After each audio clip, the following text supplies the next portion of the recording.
আসসালামু আলাইকুম প্রিয় দর্শক মণ্ডলী। লতিরাজ কচু, এই লতিরাজ কচু বিষয়ে কিছু আলোচনা করব। নাটোরের যশোরের যে অরিজিনাল লতিরাজ কচু এই লতিরাজ কচু লাগানোর বর্তমানে মৌসুম চলতেছে। এখন লাগালে বর্তমানে আগাম লতি আসবে।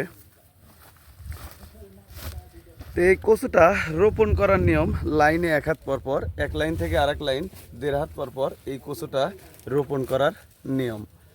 তো জমিটা চাষ করে নেবেন। জমিটা চাষ করে তারপরে আপনারা এই যে লাইনে এক হাত পর, এক লাইন থেকে আরেক লাইন 1.5 হাত পর। আর কচুতে মূলত ইউরিয়া, টিএসপি আর দস্তা ব্যবহার করবেন। যত দস্তা ব্যবহার করতে পারবেন তত ভালো হবে। এ কারণে আপনারা লতিরাজ কচুতে দস্তা ব্যবহার করতে পারেন, আর সাথে বাসুডিন অথবা পোরাডান জাতীয় দানা বিষ ব্যবহার করবেন। 1 বিঘা জমি অর্থাৎ 33% জমি যদি লতিরাজ কচু চাষাবাদ করেন তাহলে চারা রোপণ করতে হবে 4042 পিস, আর প্রতি শতাংশে 130 পিস করে লতিরাজ কচুর চারা রোপণ করতে হয়।